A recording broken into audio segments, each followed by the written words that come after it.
눈이 너무너무 많이 와서 사실 목사의 마음에 근심 아닌 큰 근심이 사실 생겼었습니다. 아침부터.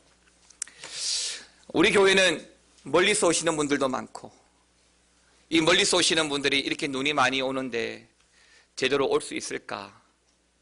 또 가까이 계시는 분들은 또 가까이 계시는 대로 걸어서 도보로 오셔야 되는데 또 안전하게 오실 수 있을까? 이런 마음 저런 마음이 제 안에 굉장히 근심으로 짓누르고 있었는데, 예배를 준비하면서 예배를 향해서 하나님 허락하신 은혜가 얼마나 큰지 그 사실을 알게 하시면서 제 마음이 많이 위로가 되고, 또 그렇게 궂은 날씨임에도 불구하고 원근 각지에서 예배하기 위해 나온 여러분들을 먼저 주의 이름으로 축원합니다. 축복하고 싶었어요, 여러분들이.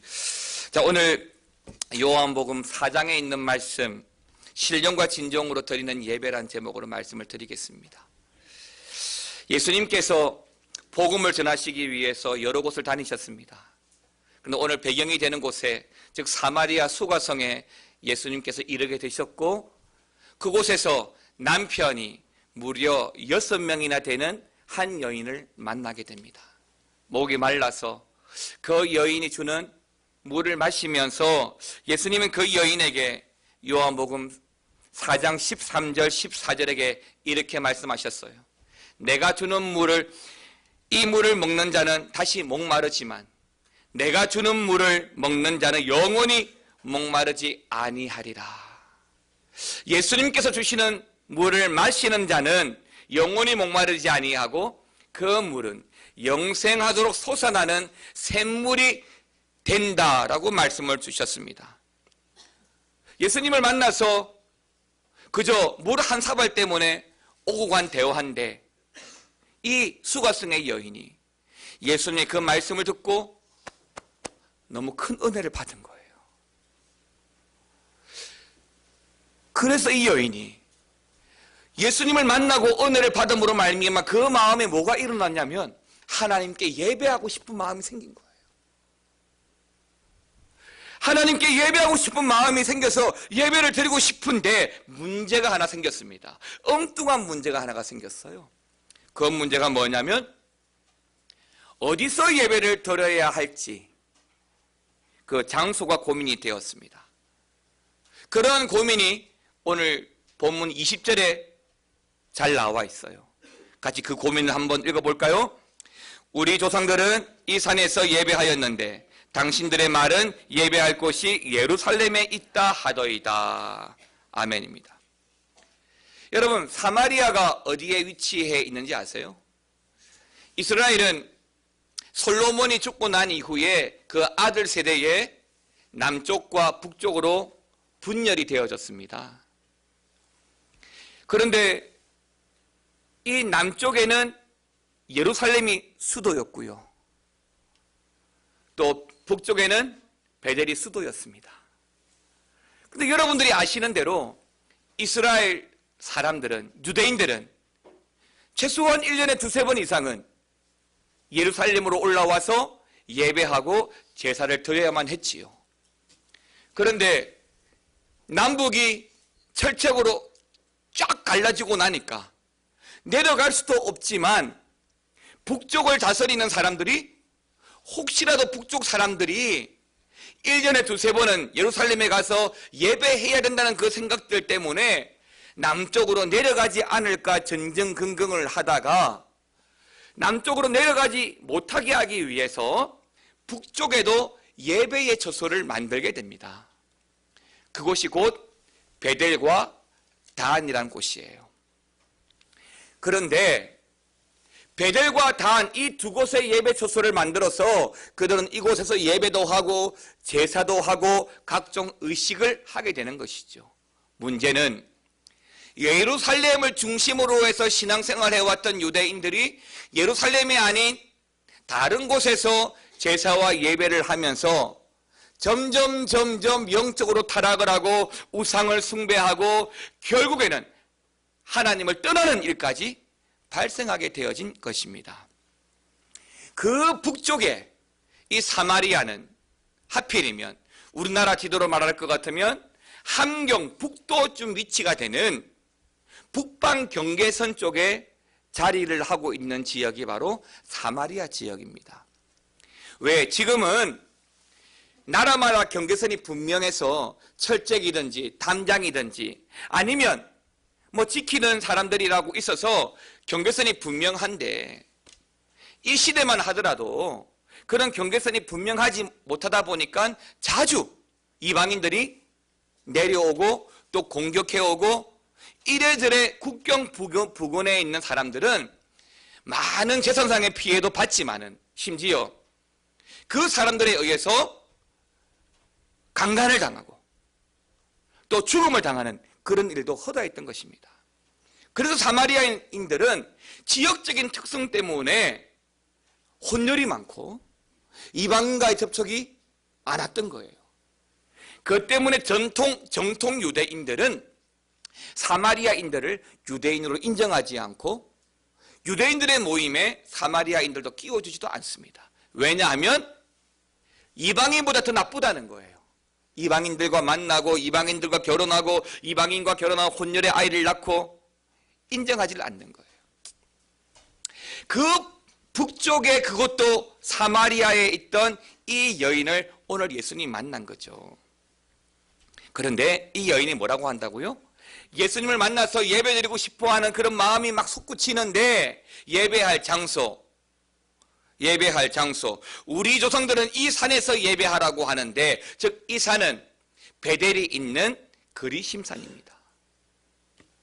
즉 베델에서 그리심산에서 예배하라고 했는데, 당신들은, 유대인들은 예루살렘에서 예배하라고 하니 우리가 어디에서 예배를 해야 할까요? 라고 하는 의문이 생겼던 것입니다. 오늘 본문의 이 여인도 그렇게 생각을 한 것이죠. 그리심산에서, 베델에서 예배하는 것이 마땅한 것이 아닌가라고 생각을 했던 것입니다. 사실 이 사마리아 여인이 이야기하는 이 그리심산은 예루살렘으로 수도가 정해지기 전까지만 하더라도 굉장히 중요한 영적인 의미가 있는 곳이에요. 여러분들 아시겠지만은 신명기 28장에 가면 모세가 축복을 하잖아요. 그 축복을 하고 또 그렇게 축복의 산이 나오고 저주의 산이 나와요. 축복의 산, 저주의 산. 그 축복의 산이 바로 그리심산이에요. 그 축복의 산 그리심산에 있는 곳이 바로 베델인 것이죠. 때문에 이 그리심산은 북쪽 이스라엘 백성들뿐만 아니라 남북으로 갈라지기 전, 예루살렘이 수도로 정해지기 전까지만 하더라도 영적 구심점의 역할을 사실은 했습니다. 그래서 구약에서 보게 되면 무려 4번씩, 신명기에서 2번, 여호수아, 사사기에서 이 그리심산의 중요성을 4번씩이나 언급을 해요. 그리고 창세기 12장에서는 아브라함이, 또 33장에서는 야곱이, 여호수아 8장에서는 여호수아가 바로 그 그리심산에서 제단을 쌓고 하나님께 예배하는 장면이 기록이 되어져 있습니다. 그래서 북쪽 사람들은 그 그리심산이 정통성을 가지고 있는 예배 처소라고 생각했던 것입니다. 반면 유대인들은 어떻게 생각하죠? 성전도 솔로몬으로 말미암아 지어진 성전도 예루살렘, 두 번째 소르바벨로 말미암아 지어진 성전도 예루살렘, 세 번째 신약에 와서 헤롯으로 말미암아 지어진 성전도 예루살렘이라고 하는 것입니다. 하나님께서 솔로몬을 통해서 성전을 허락하실 때 이곳이 유일한 예배 처소라고 말씀하셨기 때문에 이곳에서 예배를 드려야 된다고 생각했던 것입니다. 그러나 오늘 본문에서 말씀하시는 것처럼 우리의 예배를 받으시는 분은 하나님이십니다. 그리고 그 하나님은 영이시기 때문에 어떤 장소나 의식에 제한을 받지 않으시고 우리의 예배를 온전히 받으시는 줄 믿습니다. 사랑하는 성도 여러분, 우리가 하나님을 높여드리는 문구 중에, 수식어 중에 우리는 그 하나님을 무소부재 하나님이라고 고백을 합니다. 무소부재. 아니 계신 곳이 없고 가지 못하실 곳이 없다는 거예요. 때문에 지금 이 자리에 우리 하나님께서 우리 미아 중앙교회의 예배를 받으시지만 이 시간에 동일하게 세계 곳곳에서 드리는 모든 예배를 또 우리 하나님께서 함께 받으시는 줄 믿습니다. 성도들이 한 번씩 집안의 행사나 경조사로 고향에 가서 거기서 예배를 드릴 때가 있습니다. 조금 전에도 일부 예배를 마치고 제 방에 잠시 내려갔더니 문자가 하나 와 있는 거예요. 저희 성도님 중에 한 분이 목사님 죄송해요. 집안에 급한 사정으로 갑자기 고향에 내려왔습니다. 오늘 예배를 못 드리게 되었네요. 또 죄송합니다 라고. 제가 답장을 보내드렸어요. 괜찮습니다. 하나님은 어디든지 계시거든요. 그 속에서도 예배 드리시고 건강하게 잘 다녀오십시오. 연락 주셔서 감사합니다. 그것만 보낸 게 아니에요. 눈웃음 땡땡도 보냈어요. 그렇다고 해서 여러분 그렇게 빠지라고 하는 이야기는 아니에요. 그럴 수도 있다는 이야기입니다. 사마리아인들이나 유대인들은 자기들이 믿어왔던 것이 진리인 줄 알았어요. 그래서 자기들이 있는 곳에서만 예배를 드리고 자기들 방식으로만 예배해야 한다고 생각을 했습니다. 그런데 여러분, 이 문제는 이 사마리아인들이나 유대인들만의 문제가 아니에요. 오늘날 역사를 통해서 보더라도 교단마다 또 교회마다 나름대로의 예배와 예배의 전통이 있어요. 우리 미아 중앙교회도 예배 포럼이 이렇지만은 바로 앞에 있는 성문교회나 우리 교회 뒤에 있는 소망교회 예배 시간을 또한 주보를 딱 펼쳐놓고 보게 되면 예배의 순수가 시종 같지는 않을 거예요. 교회의 특성에 맞게 단임 목사의 목회 방향에 맞게 예배는 얼마든지 형식과 폼을 달리할 수 있는 겁니다. 여러분, 아프리카에서 드리는 예배를 보신 적이 있으세요? 아프리카에서 드리는 예배는요, 앉아있지를 않아요. 예배 시작 전 찬양에서부터 예배가 시작되어지는 모든 시간 그 아프리카 사람의 특유의 그루브가 있잖아요. 그 그룹으로 그들은 춤을 추면서 시종일관 찬양을 합니다. 그들이 춤을 추고 찬양할 때는 찡그리는 사람이 한 명도 없어요. 그 까무잡잡한 피부에, 새까만 피부에 하얀 이만 드러내고 시종일관 춤추면서 그들은 하나님을 찬양해요. 그리고 예배해요. 기도할 때도 그들은 서서 기도해요. 유일하게 앉는 시간이 설교 듣는 시간만 앉아요. 그리고 그들은 시종일관 축제 같은 예배를 드려요. 반면 우리 대한민국 처음 복음이 들어왔을 때 제가 다니던 그 양지에 있는 총신대학교 대학원에 가게 되면 지금도 그 유적이 남아있지만 소래교회를 가보면 소래교회가 기역자예요. 이렇게. 기역자인데 강단이 여기 모서리에 있고 이쪽 라인은 남성도가, 이쪽 라인은 여성도가 따로 구분되어서 예배를 드리고 조용히 이렇게 경건하게 드리는 것이 예배라고 생각을 했어요. 그것도 지역마다 나라마다 다 다르죠. 그러나 어떤 예배든 예배와 예배의 의식에는 정말 중요한 본질이 있어요. 형식을 달리 한다더라도 중요한 본질, 말씀과 기도와 찬양, 반드시 이 본질이 세워지면 어디에 있든지 어느 장소에서 하든지 바로 그 장소가 예배의 처소가 될 줄 믿습니다. 그러니까 여러분들이 예배를 드릴 때 이 본질이 중요한데 말씀과 기도와 찬양, 그리고 또 한 가지가 있는 거예요. 정말 중요한 한 가지. 오늘 본문 말씀 23절, 24절 같이 한번 읽어보겠습니다. 아버지께 참으로 예배하는 자들은 신령과 진정으로 예배할 때가 오나니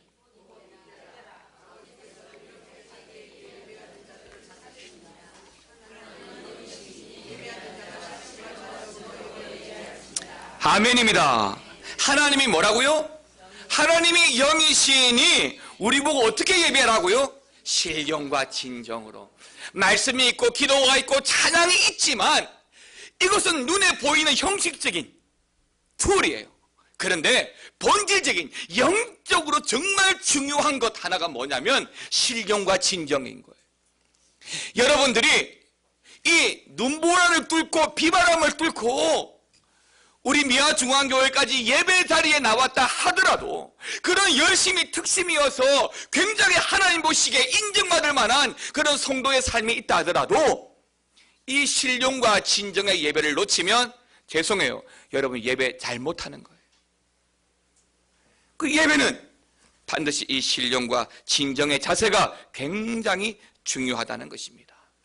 그래서 저는 오늘 말씀을 통해서 우리의 이 예배됨의 축복으로 주어지는 그 은혜의 말씀을 통해서 어떻게 예배를 드려야 되는지 다시 한 번 더 점검해 가기를 원합니다. 첫 번째는 신령으로 드리는 예배입니다. 신령으로 예배를 드린다는 말은 영적으로 예배를 접근한다는 거예요. 영적인 부분으로. 하나님은 그 존재론적으로 영입니다. 하나님께서 우리 사람을 창조하실 때 흙으로 창조하신 다음에 뭘 불어넣으셨죠? 생기를 불어넣어요. 하나님은 그저 우리의 삶에, 우리의 몸에 생기를 불어넣었을 뿐인데 그 생기가 우리 몸에 들어와서 뭐가 됐다고요? 생명이 된 거예요. 살아있는 영이 된 거예요. 즉 하나님은 우리에게 영혼을 허락해 주신 거예요. 전에도 말씀드렸지만 사람과 짐승의 가장 중요한 차이가 뭐라고요? 영혼이 있고 없고의 차이입니다. 오직 사람만이 유일한 영적인 존재예요. 때문에 이 예배는 그 영적인 존재의 호흡이고 그 영적인 존재만이 예배할 수 있는 거예요. 내가 아무리 사랑하고 아끼는 애완동물이 있다 하더라도 예배할 수가 없어요. 그들은 영혼이 없기 때문이에요. TV에서 아무리 괴를 멋지게 훈련시켜서 인간의 모든 삶을 다 흉내낸다 하더라도 예배만큼은 흉내낼 수 없는 거예요. 자리에 앉게 할지는 몰라도 하나님의 말씀을 듣고 아멘하는 역사가 없고 성령을 통해서 주어지는 삶에 일어나는 놀라운 스트라이크를 경험할 수가 없는 거죠. 그저 개는 주인이 밥을 주면 감사하게 먹고 플러스 간식을 주면 꼬리를 흔드는 것뿐이죠. 그러나 사람은 달라요. 사람은 영적인 작용을 하죠. 그래서 하나님을 이 예배를 통해서 만나게 되는 거예요. 주어진 말씀을 통해서 하나님의 역사를 아멘하게 되는 거예요. 사랑하는 성도 여러분, 우리 교회는 50년이나 되었습니다. 50년이나 되고 건물도 굉장히 오래되었죠. 하지만 하나님께 예배할 수 있는 이 환경과 예배당이 있는 것이 얼마나 감사한지 몰라요. 또 예배 시간에 우리 찬양대가 있고 또 예배 시간에 각종 섬기는 모습들이 있어서 저는 그 자체만으로도 굉장한 신령한 예배가 된다고 믿습니다. 그런데요, 예배당, 찬양대, 우리 어떤 섬김이 있다 하더라도 우리 이 예배가 영적으로 드려지고 신령한 예배가 되어야만, 그리고 드려지는 찬양이 하나님께서 기쁘시게 받으시고 또한 그 찬양이, 그 말씀이 하나님을 만나게 되는 은혜의 통로가 되는 줄 믿습니다. 그러면 신령한 예배가 뭘까요? 신령한 예배는 성령으로 말미암아 드리는 예배예요. 성령의 기름 부으심으로 드리는 예배예요. 즉 예배 가운데 일어나야 될 일이 있는 거예요. 어떤 일이? 성령의 일. 다시 말하면 예배 가운데 치유의 역사가 일어나고 회복의 역사가 일어나고 감동과 회개와 은혜와 위로와 아멘의 역사가 일어나야 되는 것이죠. 그게 예배인 것이죠. 예배를 드리고 돌아갔는데도 불구하고 내 삶에 어떤 변화도 없고, 예배를 드렸음에도 불구하고 일주일의 삶에 전혀 변화가 없고, 예배를 드렸음에도 불구하고 세상에 나가서 전혀 당당하지 못한 모습으로 살아간다면 여러분들은 예배를 잘못 드리고 있는 거예요. 예배는요, 성령의 역사로 드리는 거예요. 성령이 여러분들을 다스리고 성령이 여러분들을 예배의 자리로 이끌어 넣고 성령의 말씀을 통해서 역사함으로 말미암아 주어지는 그 은혜가 감동과 감화와 교통과 치유와 역사가 일어나게 되는 줄 믿습니다. 하나님 앞에 예배 드릴 때에 드럼을 치느냐, 북을 치느냐, 피아노를 치느냐, 그게 중요한 것이 아니에요. 성령께서 함께 하시느냐, 성령의 임재와 기름 부으심으로 충만한 예배를 드리느냐, 그 사실이 중요한 거예요. 그런데 여러분, 어떻게 성령으로 예배의 자리에 나올 수 있죠? 성령을 내가 어떻게 경험할 수 있죠? 여러분, 이 사실은요 너무 간단해요. 여러분들이 영적으로 민감하시면 돼요. 다시 말하면 영적으로 예민하시면 돼요. 여러분들이 매일매일 경험하는 말씀과 기도로, 그 말씀과 기도로 여러분의 삶을 긴장시키고 예민하게 만들면, 그 말씀을 통해서 성령께서 여러분이 매주 매일마다 경험하는, 또 찬양을 통해서, 기도를 통해서 성령이 여러분들을 다스려요. 그러한 삶이 지속되어져서 주일을 맞이하게 되면 이 주일은 굉장한 은혜가 있는 것이죠. 두 번째로, 우리가 예배를 드릴 때에 진정으로 예배를 드려야 됩니다. 진정으로 예배를 드린다라고 하는 것은 우리의 중심이에요. 우리의 중심, 진실된 마음으로 내 속에 감추는 것이나 속이는 것이 없이 정직하게 하나님께 다 드리는 거예요. 전에도 말씀드린 것처럼 아담이 죄를 짓고 눈 가리고 나 없다라고 하는 것 같은 거죠. 하나님 앞에 속일 수 있는 것이 없어요. 때문에 진정의 예배는 정직하게 다 내어놓고 드리는 예배입니다. 하나님은 진리이시기 때문에 그 진리이신 하나님 앞에 우리가 속이거나 감추고서는 예배가 예배될 수가 없는 거죠. 사무엘상 15장에 보게 되면 참 기막힌 일이 하나가 나와요. 사울이 아말렉과의 전쟁을 치르게 됩니다. 그런데 그 전쟁 전에 하나님께서 사무엘을 통해서 주신 말씀이 아말렉 족속과의 전쟁을 치르되 반드시 모든 아말렉 족속을 다 진멸하고, 심지어 아말렉 족속의 각종 우양까지도 다 진멸하라고 말씀하셨어요. 그런데 사울이 전쟁을 하고 이기고 보니까 뭐가 보여요? 멋진 전리품들이 보이는 거예요. 좋은 말이 보이고 좋은 소가 보이는 거예요. 사울은 그걸 가지고 돌아갑니다. 그 사실에 대해서 사무엘이 사울에게 책망을 하죠. 왜 하나님 말씀대로 그렇게 하지 않았느냐라고 책망을 합니다. 그때 사울이 뭐라고 이야기하죠? 사무엘상 15장 20절 21절 말씀 같이 한번 읽어보겠습니다. 사울이 사무엘에게 이르되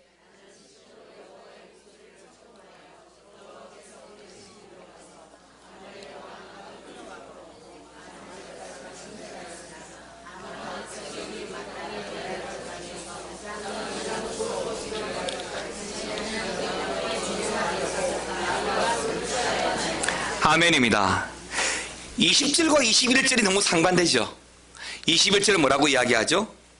나는 실로, 다시 말하면 정말로 하나님의 목소리를 청종했습니다. 하나님 말씀대로 듣고 순종했습니다 라고 이야기하죠. 21절은 뭐라고 이야기하죠? 다만 멸할 것 중에 좋아 보이는 것이 있어서 하나님께 제사하기 위해서 양과 소를 가지고 온 것뿐이에요. 내 욕심 채워주고 가지고 온 것이 아니에요. 하나님께 드리려고 가져온 거예요. 하나님 기뻐하시겠어요? 아니에요. 아니에요. 법궤가, 블레셋과의 전쟁으로 잃어버렸던 법궤가 다시 예루살렘으로 돌아오는 과정 중에 우사가 법궤를 밀고 오다가 법궤가 떨어지는 것을 우사가 잡게 되죠. 우사가 어떻게 되죠? 죽죠. 뭐 잘못했죠? 법궤가 떨어지면 깨어질 텐데 뭐 잘못했죠? 말씀대로 하지 않았다는 이유예요. 제사장 외에는, 레위인 외에는 만지지 말라고 한 법궤를 만진 이유인 거예요. 여호수아가 가나안 정복전쟁을 하기 위해서 7 원부족과 정복전쟁을 치를 때 하나님께서 주신 말씀은 모든 원부족 7 부족을 다 진멸하라고 하셨어요. 그런데 여호수아가 어떻게 했죠? 그 중에 기브온 부족이 여호수아를 속여서 화친을 맺고 들어옵니다. 여호수아는 깜빡 속여서 그 기브온과 화친을 맺고 기브온과 전쟁을 하지 않기로 하죠. 그로 인해서 그 기브온 민족이 무너지지 않았어요. 그 기브온 민족이 지금도 예루살렘의 분쟁의 원인인 거예요. 여러분, 하나님께서 기뻐하시는 예배는 뭐죠? 사무엘상 15장 22절에 사무엘이 이렇게 말합니다. 여호와께서 번제와 다른 제사를 그 목소리 순종하는 것을 좋아하심과 같이 좋아하시겠나이까? 그 다음 뭐죠? 같이 읽어볼게요. 순종이 제사보다 낫고 듣는 것이 수양의 기름보다 나으니. 할렐루야. 제사보다 뭐가 낫다고요? 순종이 낫다고 말씀하는 거예요. 하나님 예배를 얼마나 좋아하시는데요? 하나님 예배를 얼마나 기뻐하시는데요? 여러분이 이 눈을 뚫고라도 예배하기 위해서 나온 여러분들을 얼마나 기대하시는데요? 그 때문에 여러분들이 이 자리에 나오신 거잖아요. 집안에 할 일이 많고 일주일 내내 힘들게 일하고 오늘 쉬고 싶은 마음도 있을 텐데 하나님과 약속을 지켜서 예배하러 나온 이유, 하나님 받으실 텐데, 하나님 기다리실 텐데. 그런데 하나님께서 뭐라고요? 예배보다 순종이 낫다는 거예요. 정직이 낫고 여러분의 마음이 낫고 여러분의 중심이 낫다는 거예요.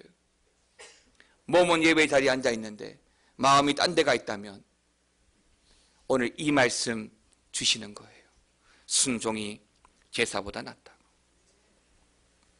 우리 교인들 중에 병약하신 분들이 많이 계십니다. 이제는 연로하셔서 병약하셔서 교회를 나오고 싶어도 나오지 못하시는 분들이 많아요. 한번 여쭤볼게요. 그러면 그분들이 예배하겠습니까? 안 하겠습니까? 예배하죠. 혼자서 기억나는 말씀, 혼자서 찬송, 기도하는 거예요. 이 예배 시간에 아마 맞춰서 그렇게 할 거예요. 중요한 것은 하나님을 향한 그 마음인 거예요. 마음. 여러분의 남편이, 여러분의 아내가, 여러분의 자녀가 아무리 값비싼 꽃다발을 갖다 준다 하더라도 마음이 없다면 그 꽃다발은 보기도 싫은 거죠. 마음이죠. 여러분이 예배하는 것도 하나님께 그 마음 드리는 거예요. 그 마음 하나님께 드리지 못하면 이 예배는 순종이 제사보다 나은 게 되는 거예요.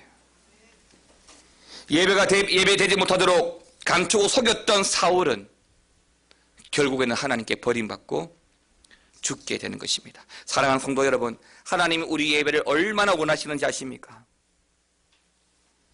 예배는 살아계신 하나님을 만나는 시간입니다. 만왕의 왕 되신 하나님, 창조주이신 그 하나님 앞에 찬송과 영광을 돌려드리고 그분을 만나서 은혜의 감격 가운데 들어가는 잔치가 바로 이 예배인 거죠.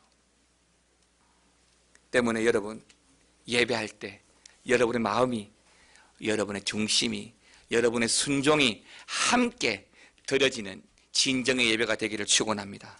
마지막 세 번째, 이 신령과 진정으로 드리는 그 예배를 하나님 축복하시는 거예요.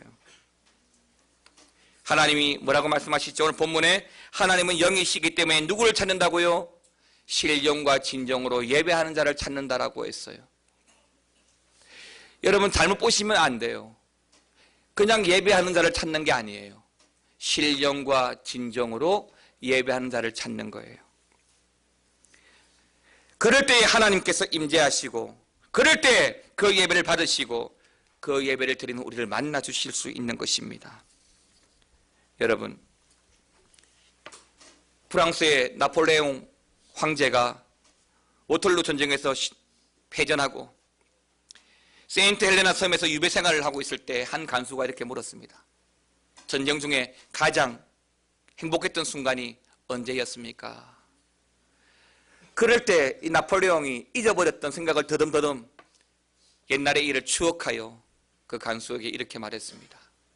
자신이 졸병 때 한참 전쟁 중에 잠시 짬이 나서 전쟁터 안에 있는 교회에 가서 예배를 드린 적이 있었는데 그때 그 예배를 드리며 얼마나 눈물을 흘리며 감사함으로 나 혼자 예배를 드린지 모른다고. 그때가 너무너무 기억이 난다라고. 그때가 가장 행복한 순간이었다고. 그런데 전쟁을 하면서 장군이 되어져 가면서 예배를 빠지게 되었고 지금 이렇게 비참하게 감옥 안에 있다라고 이야기를 하는 것이죠. 여러분들 언제가 제일 행복한가요? 여러분들 언제가 제일 기쁜가요? 어느 시간에 제일 기다려지는가요? 사랑하는 성도 여러분, 중간고사를 앞두고 있는 학생들이 시험 전에 두근두근 거리는 마음은 시험이 좋아서 두근두근 거리는 게 아니에요. 시험이 싫어서 두근두근 거리는 것이죠. 여러분들 예배 전에 어떤 마음을 가지고 예배에 오시나요? 예배 직전에 여러분의 마음의 상태는 어떠한가요? 이 예배에 어떤 기대함이 있는가요? 사랑하는 성도 여러분, 예배 드릴 때가 가장 행복한 순간이 되시기를 축원합니다. 하나님이 이 예배 가운데 함께하여 주셔서 우리의 예배를 어떻게 얼마나 기쁘게 받으시는 줄 몰라요. 사랑하는 성도 여러분, 여러분들은 여러분 자녀들에게 정말 하나님을 가르치실 때에 하나님을 예배하는 것이 얼마나 놀랍고 큰 축복인지를 가르치셔야 됩니다. 예배의 성공이 인생의 성공이에요. 예배의 성공이 축복의 지름길인 거예요. 이것이 자녀들에게 가르쳐지고 이 사실이 자자손손 이어지는 그 가정이 믿음의 가정이고 명문 가정인 거예요. 사랑하는 성도 여러분, 예배 시간과 예배 자리를 놓치지 마십시오. 예배하는 그 시간 그 자리가 바로 축복의 통로요 은혜의 시간이기 때문입니다. 하나님께 나아가는 시간이기 때문입니다. 영혼을 가지고 있는 영적인 존재로서 하나님을 예배하지 않는다면, 예배의 준비를 놓친다면 결코 우리가 그토록 소망하는 그 하나님을 만날 수가 없습니다. 가지고 있는 재산이 많다고 해서 하나님께 사명을 다하는 것이 아닙니다. 하나님과 교통하는 영적 소통이 없는 사람은 죽은 거나 마찬가지예요. 사랑하는 성도 여러분, 우리는 오늘 예배 자리에 앉아 있습니다. 이 예배의 자리에서 하나님의 말씀을 듣고 있습니다. 하나님의 말씀은 살아서 좌우에 나서는 어떤 것보다 예리합니다. 오늘 그 말씀, 이 예배로 말미암아 은혜와 사랑과 회복과 치유와 감동의 역사가 일어나기를 축원합니다. 그리고 이 예배를 통해서 주님을 만나는 그 힘으로 또 일주일을 살아갈 때 그 주님의 은혜로 승리하시고 하나님께 멋진 영광 돌리셔서 이번 다가오는 주일에도 또 이렇게 동일한 모습으로 하나님을 예배하기로 만나는 저와 여러분 되시기를 주의 이름으로 축원합니다. 함께 찬양하겠습니다. 나는